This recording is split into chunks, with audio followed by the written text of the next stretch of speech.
Midnight Mass is the newest limited series to be released on Netflix and was directed by Mike Flanagan and stars Zach Gilford, Hamish, Linklater, and Kate Siegel, and follows the story of a disgraced young man who, after a tragic accident, returns to his island community where he grew up, which is in the midst of a religious revival as a young, mysterious priest arrives on the island and mysterious, miraculous things begin to happen, as well as some terrifying omens. Guys, I'm really excited to finally talk about Midnight Mass. This is a series that completely was not on my radar. I didn't even know that this was coming out. I never saw a trailer. I just knew that it came out on Netflix and people started talking about it. And I saw that Mike Flanagan's name was attached to this as the director and writer of the entire 7 hours. And I was so excited because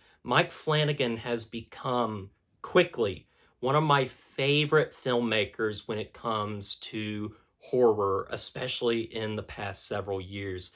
I love what he has done on Netflix with Gerald's Game, as well as The Haunting of Hill House, which is one of my favorite series just ever. And also, his most recent film, Dr. Sleep, is one of my favorite movies of all time. And I've noticed that Mike Flanagan is great at horror, but not necessarily at really terrifying you. His horror is very real and grounded at times and is more about the emotion that you feel throughout the scene, and he deals a lot with dread, and that's where a lot of the horror comes from in a lot of his stuff, not necessarily in scares, but in just really great tension, and that is so true here as well. But also something that Mike Flanagan is excellent at is giving some of the best performances out of his actors, and nowhere is that more apparent than Midnight Mass, which boasts some of the best performances I have ever seen in the medium of horror. It's just absolutely fantastic. All the performances are stellar. From Zach Gilford to Hamish Linklater to Kate Siegel to Henry Thomas to Rahul Kohli to Robert Longstreet, and the list goes on. There is not a bad performance in this. There's nobody that is lacking.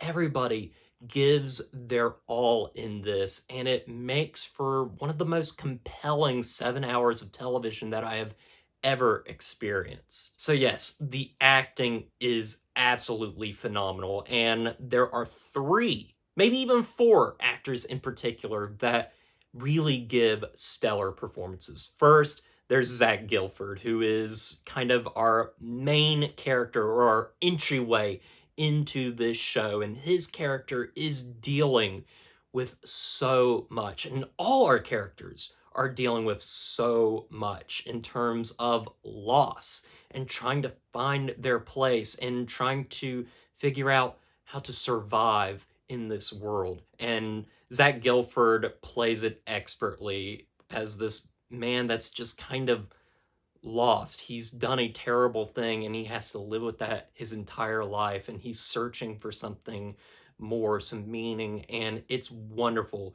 Kate Siegel is also amazing. She is always fantastic in everything that she has ever done for Mike Flanagan. She's incredible here, and she too is dealing with loss as well as just trying to find her place as being a character that tried to escape the island long ago to escape her abusive mother and ended up in this abusive relationship with this child that she wanted to take away from the father because she wanted out and she wanted something more. And then there's also Robert Longstreet, who plays the character of Joe, who is also dealing with the terrible fact that he caused a young girl at a very young age to be paralyzed from the waist down, and he has to live with that his entire life. And there is one scene in particular where the character that he paralyzed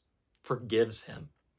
And it's some of the best acting that I have just ever seen, not just from this guy, but in general. It's so well done. But the star of this show is really Hamish Linklater, who plays the priest that I've been talking about, Father Paul.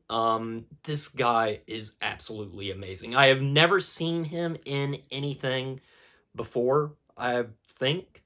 And this is one of the best performances I think I've ever seen. He is so compelling, so charismatic, and so mysterious. And every sermon, every monologue that he gives throughout this is just incredible. It's some of the best acting just I've ever seen. He is really, really great. And working off of the rest of the actors and the rest of the cast, it's just incredible. Also, it's really great seeing a lot of Mike Flanagan alumni, particularly Henry Thomas, who has been in a lot of Mike Flanagan's stuff ever since Ouija Origin of Evil. And I love seeing him because he always gives a great performance. But I noticed in this one that his performance is very understated. And that's how a lot of the performances are. They're really understated. Zach Gilford is excellent in this, but he doesn't really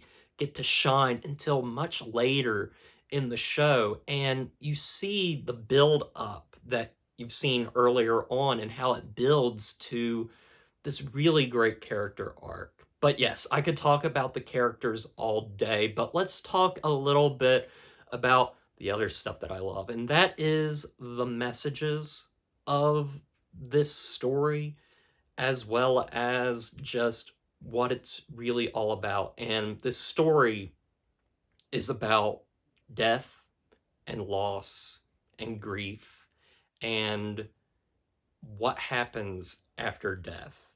And that is a thesis that this story deals with throughout its entire runtime. And many characters are dealing with their own mortality.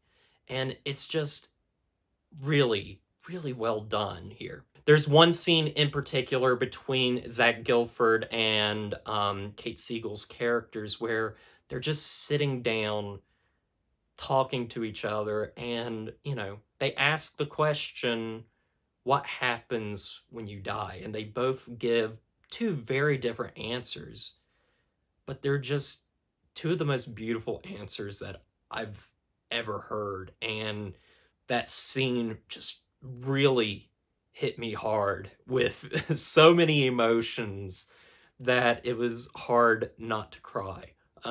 It was really, really well done. It's my favorite scene of this entire limited series. It's so compelling. And there are so many scenes like that that are so, so compelling. From the very emotional scenes to some of the most horrific scenes that I've really honestly seen. And this series deals a lot with religion and cultism. There's a lot of Jim Jones type stuff here, as well as just this fear in religion that people preach sometimes that honestly is really terrifying and scary to hear. And Mike Flanagan just does such a great job here. Mike Flanagan has said before that this is an idea that he has had for a long time. And I was looking up trivia about this, and Midnight Mass, at least the name, has appeared several times in his films, particularly in Hush, where the main character is actually writing a book called Midnight Mass. So this is something that Mike Flanagan has been sitting on for a very long time. And in that way, it feels like his most personal work. It really feels like this is something that he's very knowledgeable about. And it's extremely compelling, and it really hit home for me. There's also really great moments, such as with Rahul Kohli's character, who is Muslim, and he's in a community that's pretty much filled with mostly Christians, and people really detest him in a lot of ways. They don't really say it, but you know, you get that feeling that he's not wanted there. And there's just this great monologue with him and why he became the sheriff of this town, and it's just really, really compelling. But I also want to mention the horror moments. There's not a lot of horror in this show for it being a horror limited series. However, there is a ton of dread throughout this. This is something I mentioned previously, that Mike Flanagan does a great job of just filling you full of dread, and there are many scenes that are perhaps uplifting to some, but horrifying for someone like me. There are some really scary moments, particularly later on, but a lot of it is under the guise of what's going on, dealing with religion, dealing with cultism, and that stuff is so compelling. I also found that the ending of this was one of my favorite endings to anything to do with horror. It was so compelling, heart-wrenching, and it really left me kind of empty at the end, because I hated saying goodbye to this world and these characters that I have come to fall in love with. And just Mike Flanagan did such a great job by making one of the most compelling 7 hours of television I have ever witnessed. Now, I love Mike Flanagan. I love Gerald's Game. I love Haunting of Hill House. As I said, Dr. Sleep is one of my favorite films of all time.